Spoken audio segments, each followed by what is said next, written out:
Okay, good day everyone. It's me again, Mark Anthony, and today I will be discussing Tukey test as continuation of our report, analysis of variance or ANOVA. Okay, let's start. First, what is Tukey test? So, aside from the Shufay test, the Tukey test can also be used after the analysis of variance has been completed to make pairwise comparison between means when the group have the same sample size.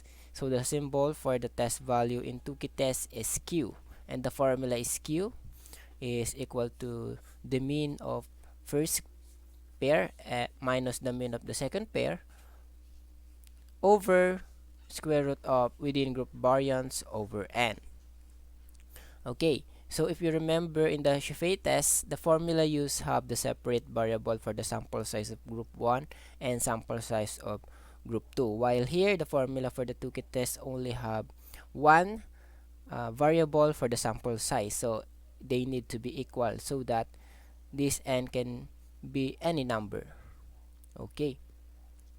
Examples of pairwise comparison with three means. So assume that the blue, gray, and orange are distribution of three sets of samples. Then the bigger bell-shaped arc is the distribution of the sample. So our first example, so yung mga bell-shaped distribution ng three samples is nasa loob ng big bell shape. So according sa report ni Ronel, so these three samples have no significant difference kasi nasa loob lang sila ng population, one population only. So ito yung example ng ating null hypothesis. So kapag ganyan yung distribution natin, we need to accept the null hypothesis that there is no significant difference between the means. While kapag alternative hypothesis naman, so pwedeng yung blue and gray lang yung nasa population. It means blue and gray have no significant difference, but orange and gray have significant difference kasi hindi nakasali yung sample set ng orange sa ating population. And of course, orange and blue din have significant difference. Same with dito sa pangalawang example natin na yung blue and gray naman ay may significant difference dahil yung gray is wala na siya sa population, while blue and orange have no significant difference kasi nasa loob lang sila ng iisang population. Okay? Next is same then. So blue is outside the population of distribution population, I mean. It means that gray and orange have no significant difference. And so on. So kung makikita natin dito, meron na tayong dalawang population. Okay, dun sa pangalawang example natin may dalawa din kaso hindi ko na siya nilagay. So kung makikita natin dito, nag-overlap yung population. So pwedeng mangyari yan in real life. So for example, hahanapin natin yung population ng mga boys. So lahat ng boys kasama sa population na yon. Then hahanapin natin yung mga gamer. Okay? Yung gamer, so lahat ng gamer ang mga gamer pwedeng babae, pwedeng lalaki. So yung boy ka na, tas gamer ka pa, so nandun ka sa orange kasi nag-overlap. So nandun ka sa dalawang population na yon. While blue, yung blue is either gamer lang,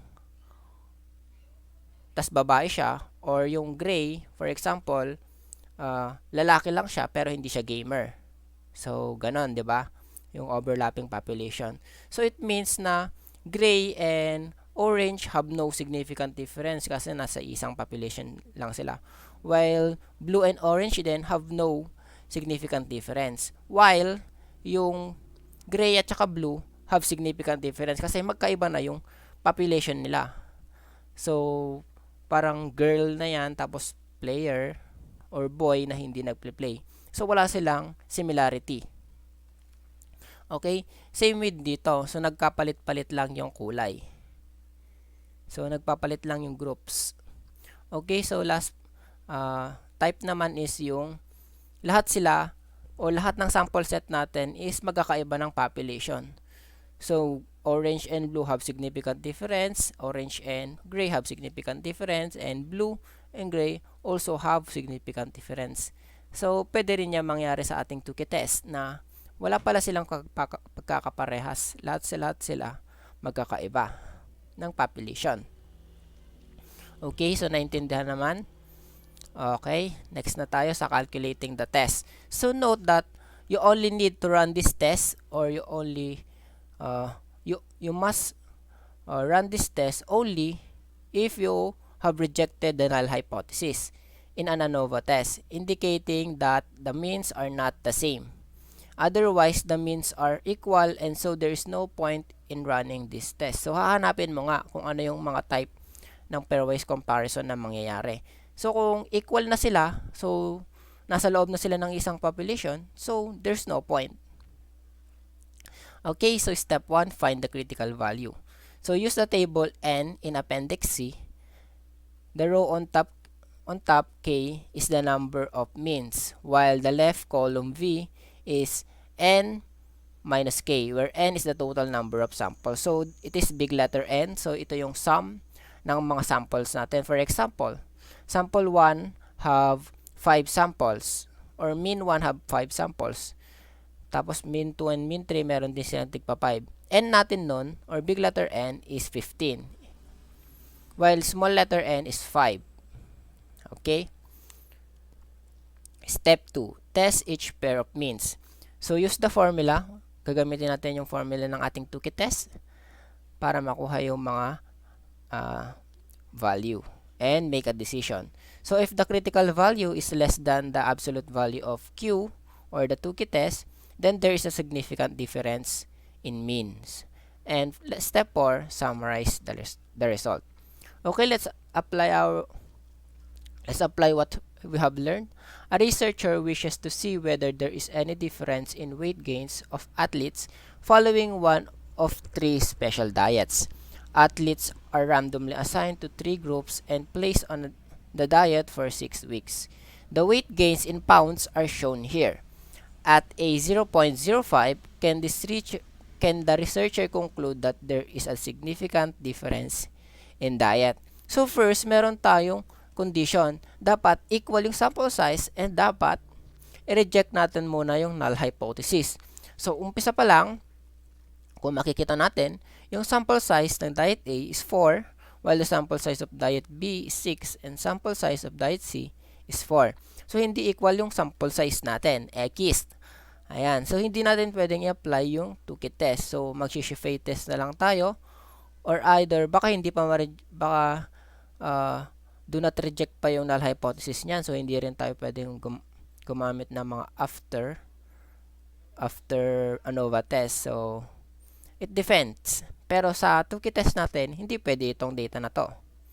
Okay, punta na tayo sa example 2. So the per pupil cost in thousands of dollars for cyber charter school tuition for school districts in 3 areas of southwestern Pennsylvania are shown. At a 0.05, is there a difference in the means? If yes, which pair have difference? So, first, yung dalawa nating condition. So, equal sample size and reject the null hypothesis.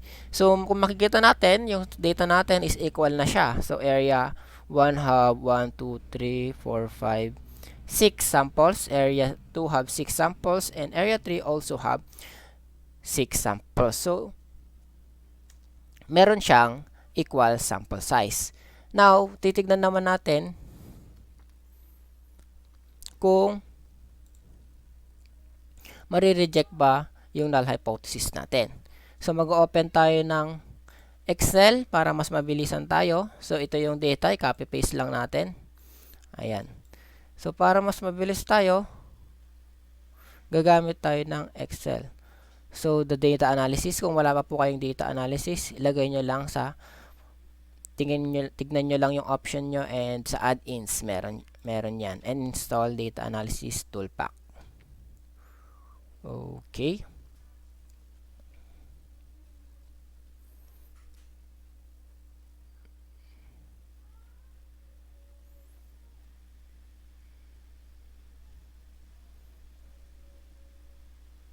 Okay. So, ang gagamitin muna natin is single ANOVA, single factor. So, one-way ANOVA muna yan.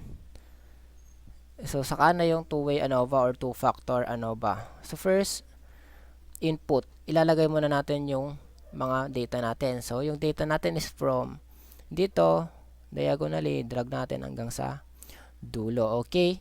Check natin yung label kasi sinama natin yung area 1, area 2, and area 3. Kapag hindi natin sinama, so pwede natin i-uncheck yon, and yung output range natin kung saan natin ilalagay. So, anywhere in here. So, dito na lang para mas maganda. Okay. Hintayin lang natin yung sagot. Ayan. So, ito yung summary table ng analysis of variance. So, kung makikita nyo, ito yung F value, tsaka ito yung critical value. So, ano yung magiging decision natin? Okay. So, since yung F ratio natin is 8.14 is greater sa ating critical value which is 3.68, the decision is to reject the null hypothesis. So, yan, na-reject na yung null hypothesis. It means pwede na natin i-apply or gawin yung ating Tukey test to find out where is the difference is. Okay, first step, find the critical value. So, ito yung table N natin. Yung K is 3. So, dahil meron tayong 3 means. Tapos, yung V, yung sa column natin, so, 18 yung big letter N dahil meron tayong 3 samples per means. So, 6 times 6 times 6 is 18 minus 3, 15. Okay.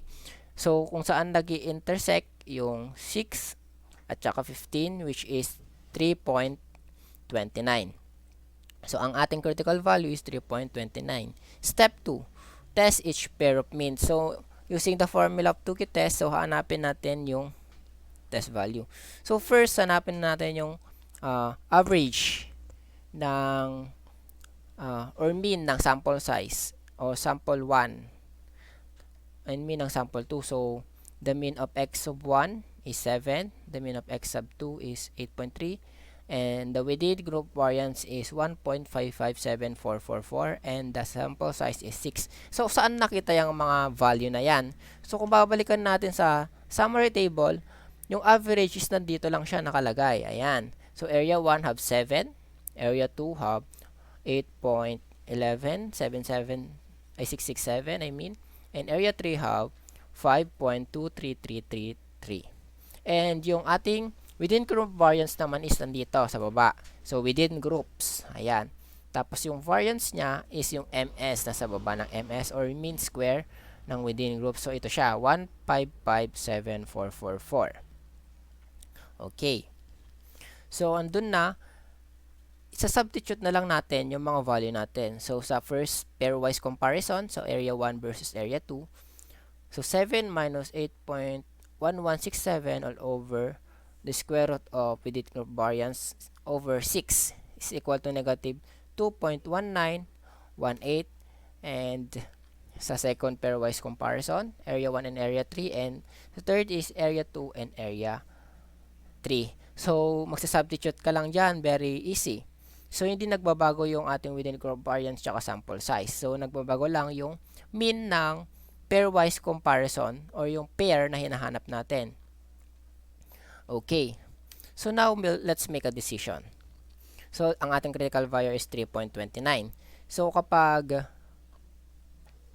less than ang ating value sa 3.29, so there is no significance. Pero pag more than, so merong significance.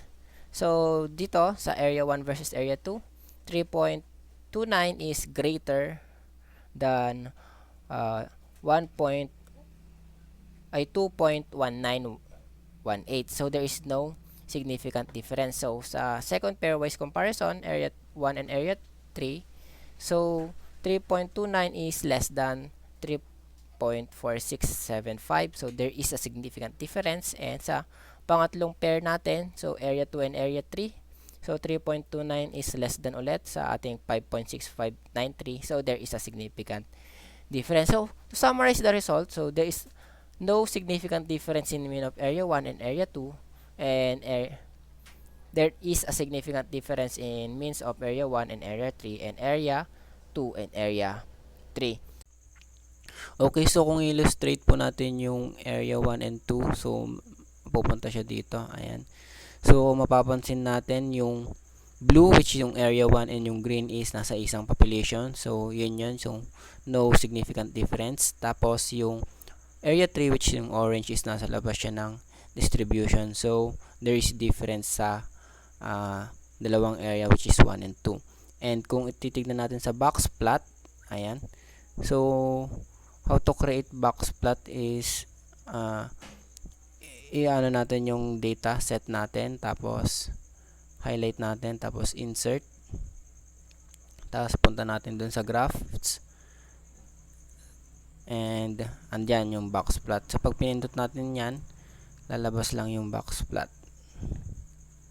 Ayan. So iba yung kulay niya kasi kinostomize ko siya para mag-equal siya dun sa ano natin. So kung makikita natin dito sa box plot, so ayan, so ginamit natin yung minimum value, first quartile, median, third quartile, maximum value, and yung mean and yung range. So yung x dyan is yung value ng x, tapos yung nasa taas doon yung maximum, and yung nasa gitna is yung median. So alam niyo na yung mga parts na yan. So kung mapapansin natin dito sa box plot na to, so dikit yung green and yung blue, or yung area 1 and area 2, and hiwalay, medyo malayo-layo yung area 3. So dito pa lang makikita mo na kung meron silang difference and pagkakapareho, similarities. Okay? So the data consists of the weight in ounce of 3 different types of digital camera. Use a 0.5 or 0.05 to see if the mean weight of different types of camera is equal. So ang claim niya is yung null hypothesis. Sabi niya equal daw. So first, titignan muna natin. So yung two condition, equal ba yung sample size? Yes, equal yung sample size. I-reject ba yung null hypothesis? So hindi pa natin alam. Check natin. Okay, copy paste the data. So ito siya. Then data analysis, ANOVA single factor. And yung input range, ang range natin is coming from here to here. And input output range, so dito na lang. Ayan. So ito na yung ating summary table. The value of F ratio is 23. So masyadong malaki. So halata na ay re-reject natin. Ito sa critical value niya is 3 lang. 3.68. Ayan. So halata na kung anong gagawin natin. So since 23 or 23.94 is greater than 3.68, so the decision is to reject the null hypothesis. It means there is a difference between the means. So asan ba yung difference na yon? So to find the difference, so apply na natin ng ating Tukey test.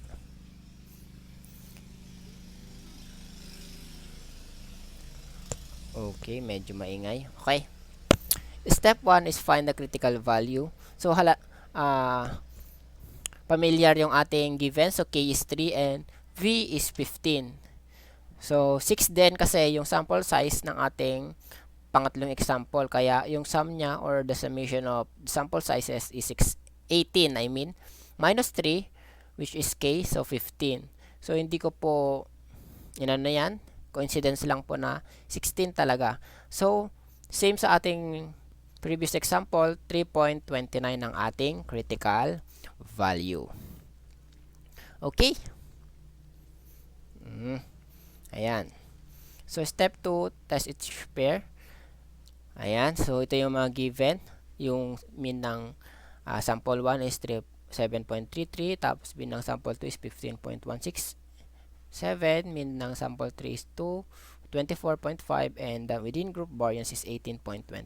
So makikita natin yan ulit sa summary table. So ayan yung average sa taas. So 2 to 3 megapixels of 7.333 in average. So yung count niya 6 din. Ayan yung n natin. And yung ating within group variance, ayan, 18.5111. So within groups, tapos yung mean square.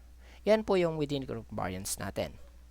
Okay, substitute lang natin. So the first pair is 2 to 3 megapixels and 4 to 5 megapixels. Ang Tukey value is 4.4597, and yung second pair is 223, 2628. Ang Tukey value is 9.7734, and ang ating third pair is the 4 to 5 megapixels and 6 to 8 megapixels, and ang Tukey test value is 5.3137. So meron na tayong test value. Let's make a decision na po. So ang first pair, so 3.29 is less than 4.4. So there is a significant difference. So second pair, 3.29 is less than ulit 9.33. So there is a significant difference. And 2.3 3.29 is all again less than 5.3137. So there is a significant difference. Okay, so to summarize the result, there is a significant difference between the mean weight of different types of camera. So kung illustrate natin yung figure, so ganito siya. Ayan, so hiwa-hiwalay po yung ating sample. So wala silang pagkakapareho. So nasa sarili-sarili nilang population. So mapapansin natin na there's a significant difference sa 2 to 3 megapixels to 4 to 5 and so on. So lahat yan nagpapakita ng relationship nila na wala silang significance sa isa't isa. So yan, kung iba-box plot naman natin, so ganyan ang lalabas. So nasa pinakababa yung lowest value, yung 2 to 3 megapixels. So it means na kapag tumataas yung megapixel is bumibigat din siya. It means wala silang similarity sa weight nila kasi factor yung megapixel sa kanilang weight. Kaya ganyan. So makikita natin, hiwa-hiwala, hindi man nag-touch, hindi man magka-inline yung kanilang third quartile and the first quartile ng isa. Ay yung third quartile niya, yung edge ng ating box. And yun yung first quartile naman ng area ay nung 4 to 5 megapixel. Ayan. So hindi man sila nag-touch. It means makikita pa natin sa box plot pa lang na there are differences nga sa kanilang weight. And yun lang. Thank you for listening. And I'm Mike Anthony. Goodbye.